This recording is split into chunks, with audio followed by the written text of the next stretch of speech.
Somebody is staying in the shade today because somebody has planted a tree a long time ago. मैं इम्तियाज हुसैन और आज हम बात करेंगे इंडेक्स फंड्स की, ठीक है ना। तो इंडेक्स फंड्स जो होते हैं वो एक तरीका है कि आप स्टॉक मार्केट में इन्वेस्ट कर सकते हो, ठीक है। जैसे मान लो कि आप बिगिनर हो और आपको स्टॉक मार्केट के बारे में अभी कुछ ज़्यादा नहीं पता है, तो आप क्या कर आपके लिए एक इजी तरीका है कि आप इंडेक्स फंड में इन्वेस्ट कर सकते हो। तो इंडेक्स फंड में पहले ये याद रखिएगा कि इंडेक्स फंड में अगर आपको अपना जो इन्वेस्टमेंट है उसको ग्रो करना है तो याद रखिएगा कि ये इन्वेस्टमेंट लॉन्ग टर्म के लिए ज़्यादा अच्छी होती है, ठीक है ना, कि लॉन्ग टर्म में आपको ये इन्वेस्टमेंट करनी होगी, ठीक है। तो ये पहले ये समझने की कोशिश करते हैं कि ये इंडेक्स फंड क्या होता है और इसकी एग्जाम्पल क्या है। जैसे मान लो मैं एग्जाम्पल से ही स्टार्ट करूंगा। जैसे आपने सुना होगा, जैसे न्यूज़ में भी आपने सुना होगा कि निफ्टी 50 कहा जाता है या सेंसेक्स होता है, ऐसे करके और भी इंडाइसेस होते हैं, ठीक है। तो अभी हम इंडेक्स मान लो निफ्टी 50 की बात करेंगे। तो निफ्टी 50 में क्या होता है, इंडिया की जो लार्जेस्ट 50 कंपनीज होती है ना, बड़ी कंपनीज होती है, उनको मिला के एक इंडेक्स बनाते हैं जिसको निफ्टी 50 बोला जाता है, ठीक। यानी कि ऑन एवरेज अगर ये 50 कंपनीज मतलब इनका वैल्यू बढ़ जाएगा तो ये इंडेक्स उसी हिसाब से बढ़ जाएगा, या अगर डिक्रीज होगा ऑन एवरेज ये 50 कंपनीज तो क्या हो जाएगा कि ये जो इंडेक्स है ये भी डिक्रीज हो जाएगा। तो ये 50 कंपनीज का इकट्ठे का एक इंडेक्स होता है, ठीक। तो मान लो इसमें कंपनीज होती है, जैसे अभी अगर हम देखेंगे इसमें कंपनीज है जैसे ब्रिटानिया है, आइशर मोटर्स है, या एसबीआई है, एक्सिस बैंक है, और भी है जैसे इन्फोसिस, टीसीएस। तो ऐसी कंपनीज जो है ये कंपोनेंट्स होते हैं किसके, इस इंडेक्स निफ्टी 50 के, ठीक है।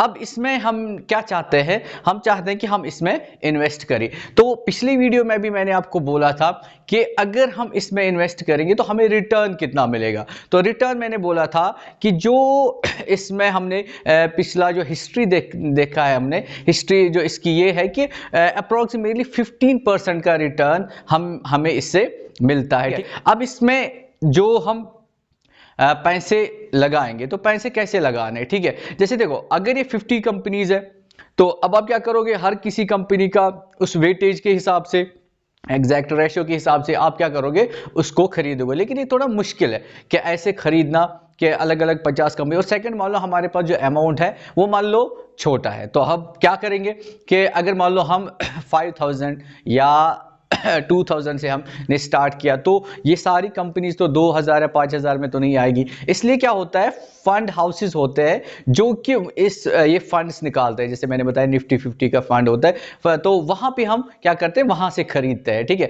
तो फंड हाउसेस में जैसे एचडीएफसी हो गया, आईसीआई हो गया, या यूटीआई है, और बहुत सारे फंड हाउसेस है जो कि जहां से हम ये इंडेक्स फंड खरीद सकते हैं, ठीक है। तो हमें कुछ नहीं करना है, हम 1000 रुपया लगाएंगे या 1000 रुपया 2000 रुपया इन्वेस्ट करेंगे तो हम ये 50 के 50 कंपनीज में इन्वेस्ट कर रहे हैं, ठीक है। तो ये तो हो गई ये बात।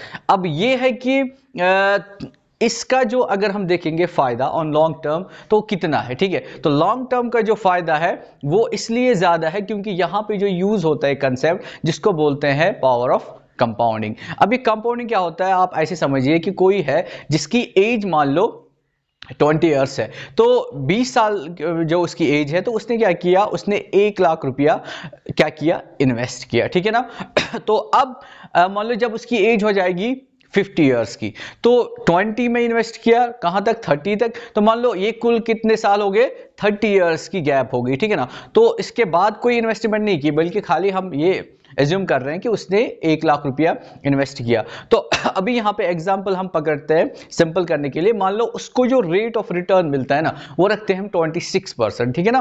तो अगर वो उसको 26% रिटर्न मिलता है तो जो उसका ये अमाउंट है, जो इसकी ये इन्वेस्टमेंट है, ये कितने साल में डबल होगी, ठीक है ना। तो आप गेस कर सकते हो कितने साल में डबल होगी, तो ये होगी 3 साल में डबल, ठीक है ना। तो आफ्टर एवरी 3 इयर्स कि इसका जो ये पैसा है ये डबल हो जाएगा, ठीक है। लेकिन हमारे पास कितने साल है, 30 इयर्स है। तो अगर 3 साल के बाद पैसे डबल हो रहे हैं तो और 3 साल के बाद और डबल हो जाएगा। तो ऐसे करके हमें कितने डबल्स मिलते हैं, हमें जो डबल मिलता है वो मिलते हैं 10, क्योंकि 30 इयर्स हो गए तो हमें 10 डबल्स मिलेंगे। ठीक है, तो इसका मतलब ये है कि 1 लाख रुपया अब 30 इयर्स में कितना हुआ होगा। तो आप भी अपने ये दिमाग में सोचिए या गैस कीजिए कि कितना हुआ होगा। ठीक है, तो अभी मैं यहाँ पे मैथमेटिक्स लगाऊंगा। तो देखिए, अगर हमें 10 डबल्स मिलते हैं तो इसका मतलब है 2 रेज पावर 10 करूंगा मैं तो वो हो जाएगा 1024। ठीक है ना, 1024। तो अभी अप्रोक्सीमेशन ये है कि मैं 1000 लेता हूं, तो इसका मतलब ये हुआ कि 30 ईयर्स में ये 1000 टाइम्स बढ़ेगा। ठीक है ना, 1000 टाइम्स। तो हमारे पास कितना अमाउंट था, 1 लाख। तो 1 लाख कितने टाइम्स इंक्रीज हो जाएगा, 1000 टाइम्स। इसका मतलब है 1000 टाइम्स इंटू 1 लाख। तो जब हम ये करेंगे तो ये कितना आएगा, ये आएगा 10 करोड़ रुपीस। तो इसको बोलते हैं पावर ऑफ कंपाउंड, यानी कि 1 लाख रुपया 30 इयर्स में अगर हम रेट रखेंगे 26% तो क्या हो जाता है, वो 10 करोड़ हो जाता है। मींस कि ये है पावर ऑफ कंपाउंडिंग। ठीक है ना, पावर ऑफ कंपाउंडिंग मतलब कि हमने क्या करना है, हमने अपने अमाउंट को डबल होने देना। और जितने ज्यादा डबल मिलेंगे तो वो तो तभी मिलेगा ना जब गैप ज्यादा होगी। तो इसलिए हमें क्या करना है, हमें गैप ज्यादा प्रोवाइड करनी पड़ेगी। ठीक है, जो टाइम गैप है वो बड़ी रखनी पड़ेगी। तो जो कंपाउंडिंग का बेनिफिट है वो हम उठा सकते हैं। तो इसीलिए मैंने बोला था, जो मैंने स्टार्ट किया था वॉरेन बफेट के कोट से, कि कोई आज इसलिए छाव में बैठा है क्योंकि किसी ने बहुत पहले वहां पे एक प्लांट लगाया था। ठीक है ना, तो इसका मतलब यह है कि हम भी क्या कर सकते हैं, हम भी अपने बच्चे के लिए जो अभी मान लो छोटा है, उसकी एज मान लो 1 साल 2 साल है, तो हम क्या करेंगे, हम यहाँ पे एक प्लांट लगाएंगे, यानी कि हम इन्वेस्टमेंट करेंगे किसमें, इंडेक्स फंड में। और उसके पास टाइम तो है क्योंकि वो अभी छोटा है, उसको अभी बहुत मतलब पढ़ना है आगे। तो आप मान लो जब वो 30 इयर्स का हो जाएगा तो उसको एक अच्छा अमाउंट उस टाइम मिल जाएगा।